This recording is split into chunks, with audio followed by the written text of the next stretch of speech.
স্বাগত জানাই। আজকের সাংবাদিক সম্মেলনে উপস্থিত আছেন ভারতীয় জনতা পার্টির প্রদেশ প্রবক্তা শ্রী নবুন্দু ভট্টাচার্য মহোদয়। আজকের এই সাংবাদিক সম্মেলনে বিস্তারিত তথ্য তুলে ধরবেন শ্রী নবুন্দু ভট্টাচার্য মহোদয়। ওনাকে আমি অনুরোধ করছি আজকের এই সাংবাদিক সম্মেলনে বিস্তারিত তথ্য আপনাদের সামনে তুলে ধরার জন্য।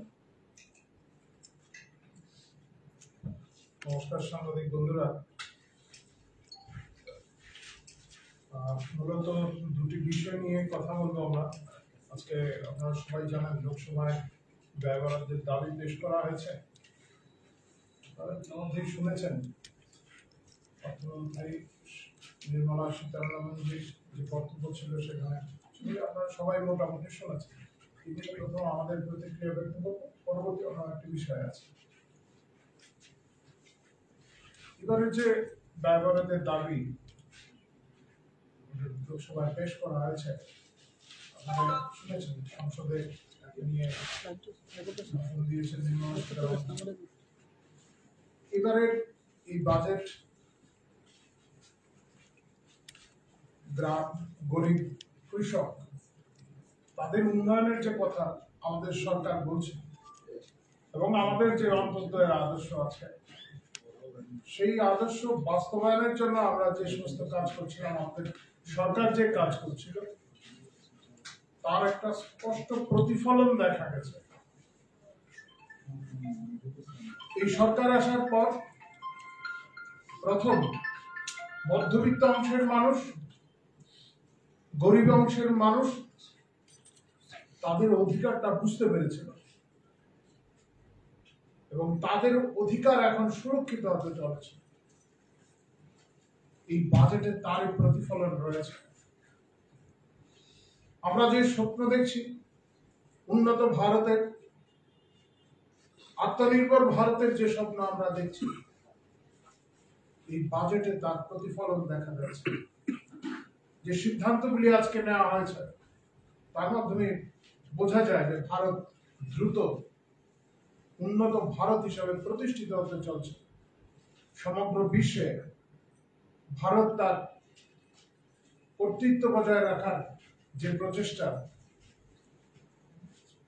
এই কর্তৃত্ব অন্যান্য শক্তিধর রাষ্ট্রের মতো কর্তৃত্ব নয়।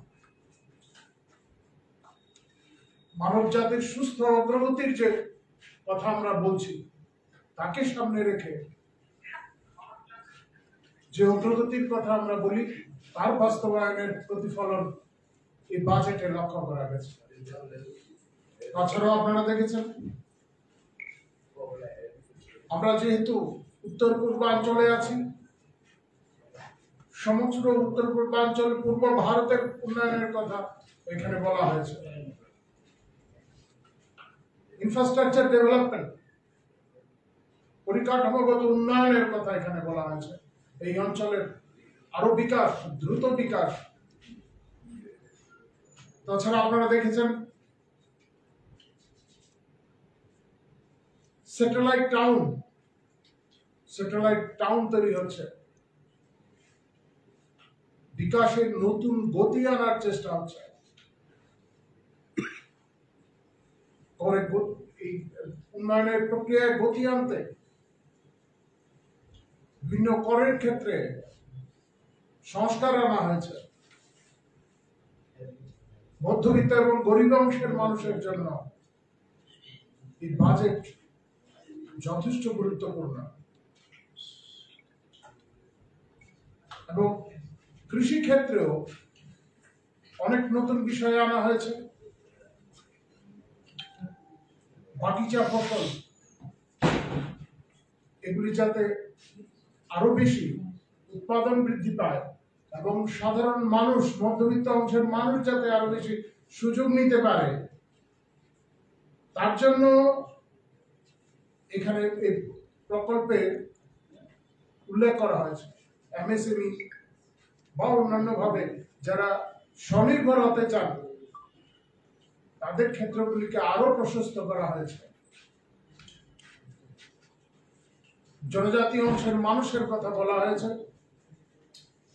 গরিব অংশের মানুষের জন্য আরো 3 কোটি ঘরের কথা বলা হয়েছে। ইতিমধ্যেই আমাদের রাজ্যে তা আপনারা দেখেছেন। রাজ্যে এই বিষয়ে ব্যাপক পরিবর্তন এসছে। তারপরেও যেখানে প্রয়োজন তার দ্রুত সমাধান করা হবে। মোদ্দা কথা হচ্ছে, ভারত তৃতীয় অর্থনীতির দেশ হতে চলেছে এবং আজকের বাজেটে তার একটা স্পষ্ট রূপরেখা দেওয়া হয়েছে। আমরা ভারতীয় জনতা পার্টির প্রদেশ কমিটির তরফ থেকে আমরা ধন্যবাদ জানাই দেশের মাননীয় প্রধানমন্ত্রী নরেন্দ্র মোদীজিকে। আমরা ধন্যবাদ জানাই কেন্দ্রীয় অর্থমন্ত্রী নির্মলা সীতারামনজিকে এবং গোটা মন্ত্রিসভাকে। আমাদের বিশ্বাস, এই বাজেটের বাস্তবায়নের মধ্য দিয়ে সমগ্র দেশ তথা ত্রিপুরা উন্নয়নের নতুন জোয়ার আসবে। আমরা এবার একটা অন্য বিষয় নিয়ে আপনাদের সামনে বলতে যাচ্ছি।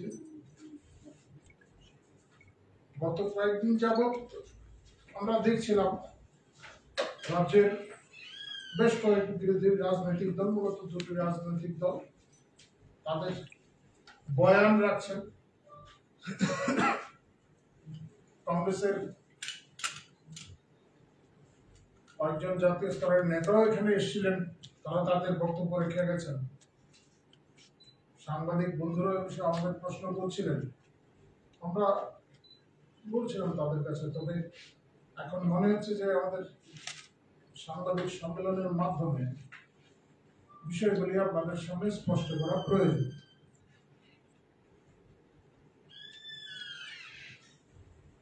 আপনারা যদি একটু ভালোভাবে খতিয়ে দেখেন, এদেশে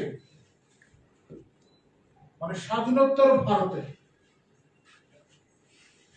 যতগুলি দাঙ্গা হাঙ্গামা হয়েছে এবং তাদের যে তদন্তগুলি হয়েছে, দেখবেন প্রায় প্রত্যেকটা ঘটনার পেছনেই হিংসাত্মক কার্যকলাপ কিংবা সন্ত্রাসবাদীদের জন্ম দেওয়া, প্রায় প্রত্যেকটা ক্ষেত্রে কংগ্রেস দায়ী।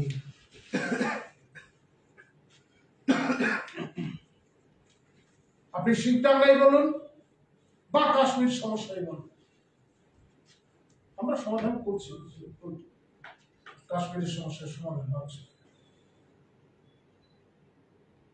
পেছন থেকে ওই সময় কমিউনিস্টরা তাদের সহায়তা করত, আর আমাদের এদিকে এ রাজ্যে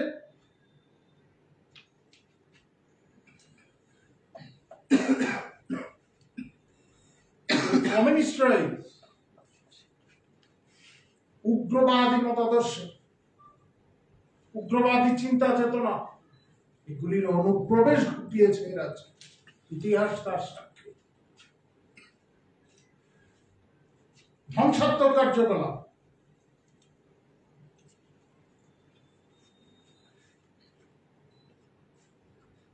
আজকে কংগ্রেসের প্রতিনিধি দল এখানে এসেছিলেন, তারা ভাবছিলেন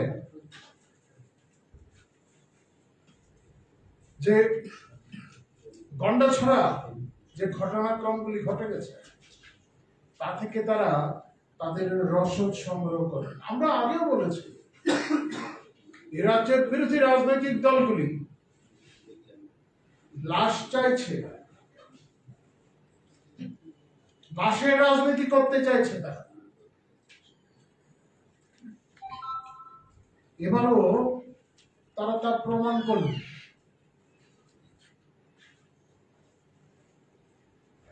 এ রাজ্যে অনেক হিংসাত্মক ঘটনা ঘটেছে, উগ্রবাদী কার্যকলাপ। এগুলির পেছনে কারা? এ রাজ্যের জাতি দাঙ্গার পেছনে কারা ছিল?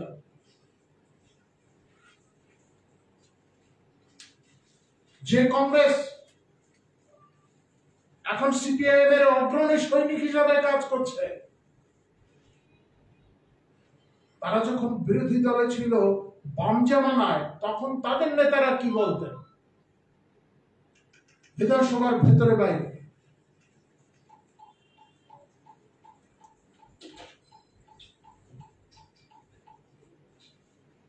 পঞ্চায়েত নির্বাচন, এই রাজ্যের মানুষ পঞ্চায়েত নির্বাচন দেখেছে, কি কি ঘটনা ঘটেছে।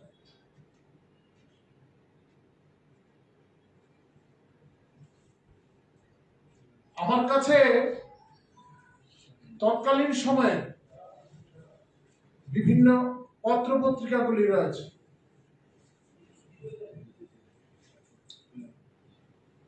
ব্যাপক সন্ত্রাসে রাজ্যের গ্রামীণ ভোট সম্পন্ন সন্ধান পত্রিকায় আছে।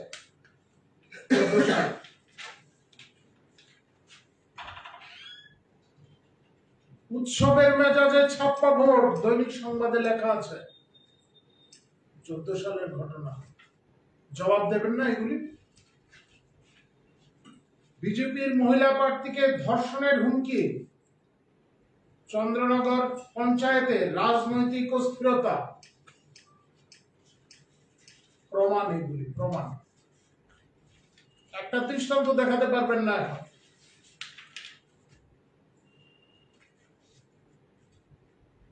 নানা স্থানে নির্বাচনোত্তর সন্ত্রাস, মহিলা প্রার্থীর বাড়ি আক্রমণ সাবরুমে, জয়ের উল্লাসে মদমত্ত সন্ত্রাস, সিপিএম ক্যাডারদের নলছড়ে, অন্তঃসত্ত্বা মহিলা বিজেপি প্রার্থীকে মারধর, থানা ঘেরাও।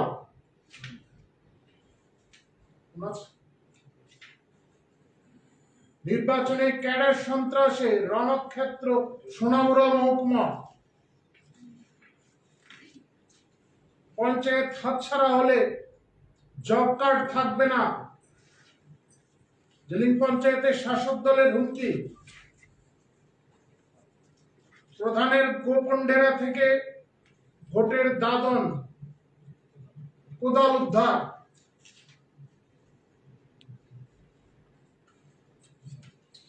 ছাপ্পা ব্যালট বাক্স গ্রহণ করতে অস্বীকার করলেন এসডিএম।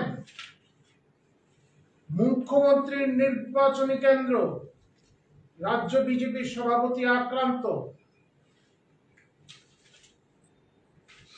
এগুলি কি গণতন্ত্রের নমুনা ছিল নাকি? এগুলি গণতন্ত্রের নমুনা? আজকে যারা বড় বড় কথা বলছেন সিপিআইএম এর নেতারা, তাদের প্ররোচনায় সে সময় সন্ত্রাসগুলি হতো।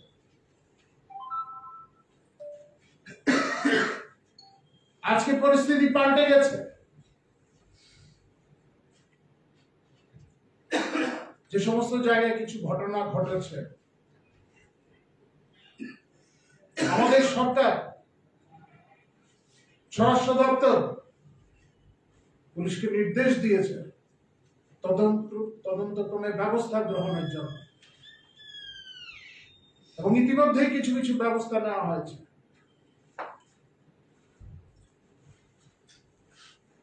যারা সন্ত্রাসী, যাদের মতাদর্শগত অবস্থান সন্ত্রাসী, তারা আজকে ভারতীয় জনতা পার্টির উপর আঙুল তুলছেন। গ্রামে তো যেতেই পারছেন না, পঞ্চায়েত স্তরে আপনারা যেতেই পারছেন না, মানুষ ধুচ্ছা করছে। দায় কি আমাদের নিতে হবে নাকি?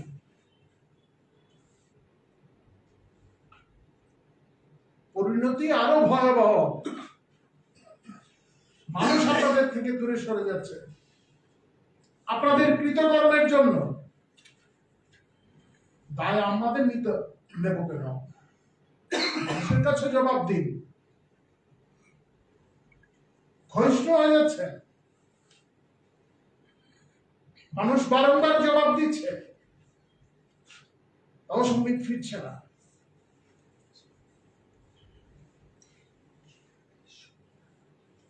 কংগ্রেসের যে নেতারা বৈরাজ্য থেকে এসে এখানে বক্তব্য রেখে গেলেন, তারা চান না একবার পশ্চিমবাংলা ঘুরে আসুন। যে সমস্ত বিষয় প্রকাশ্যে হচ্ছে সে সম্পর্কে একটু বয়ান দিন, সে রাজ্যে গিয়ে বোঝা যাবে।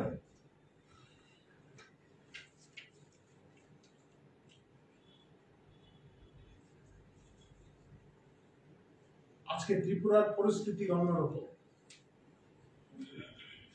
এতদিনে যে রাজনৈতিক সংস্কৃতি ছিল তা আমরা পাল্টে দিতে চাইছি, এটা ঠিক।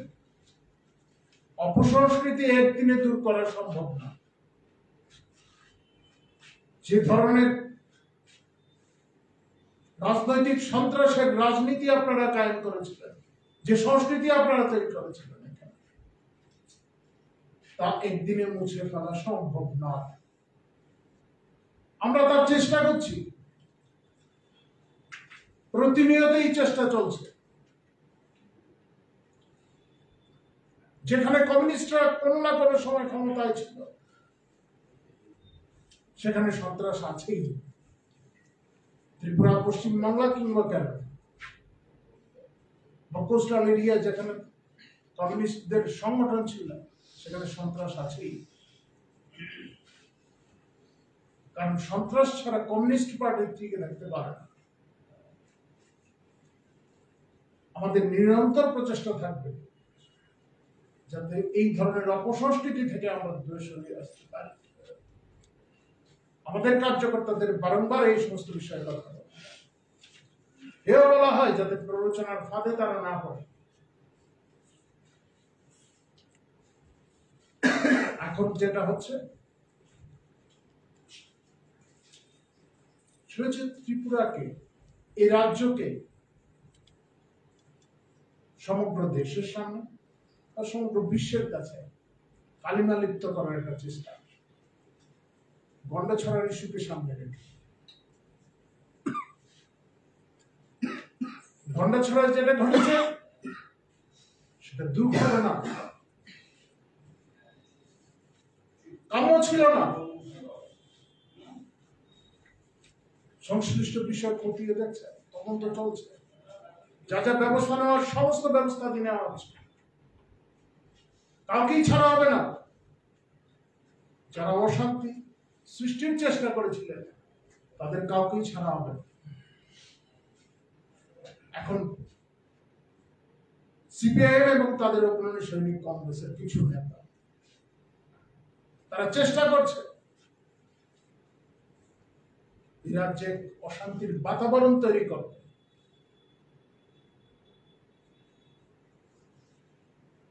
ভাতৃঘাতী দাঙ্গা লাগানোর যে যাদের অভিজ্ঞতা রয়েছে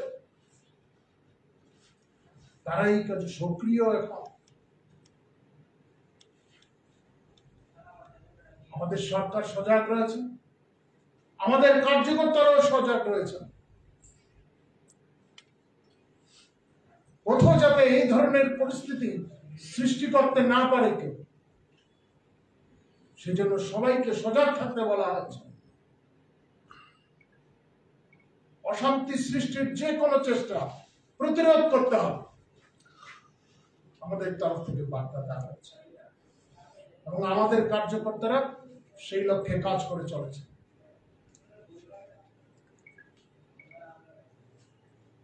আইন শৃঙ্খলা রক্ষার ক্ষেত্রে রাজ্য সরকার প্রয়োজনীয় সব ব্যবস্থা নিয়েছেন। যারা আইন শৃঙ্খলা ভাঙার চেষ্টা করবেন তাদের বিরুদ্ধে ব্যবস্থা নেওয়া। আমি শুনছিলাম বিরোধী রাজনৈতিক দলের নেতাদের সেখানে যেতে দেওয়া হয়, পরিস্থিতির নিরিখেই যেতে দেওয়া হয়। বাম জামানায় বিভিন্ন এলাকায় বহু ঘটনা ঘটেছে এবং তার পরবর্তী পর্যায়ে সেখানে কি কি ব্যবস্থা নেওয়া হয়েছে, বিরোধী দলের নেতাদের নিরাপত্তাই দেওয়া হতো না। যাই হোক, সেদিকে আমি আর যাচ্ছি না। বাম জামানায় আমাদের কার্যকর্তাদের উপর কি করা হয়েছে আমরা ক্ষমা করে দিয়েছি, কিন্তু আমরা এটা ভুলে গেছি এমনটা কিন্তু না। কেউ যদি ভাবে আমরা এই সমস্ত বিষয়গুলি ভুলে গেছি তাহলে ভুল হবে। আমরা ভুলে যাইনি, এবং সেকালে বিরোধী দলের যে সমস্ত কার্যকর্তারা আছেন তারাও তা ভুলে যাননি বলেই তারা আমাদের সঙ্গে আছেন, কংগ্রেসের সঙ্গে নেই।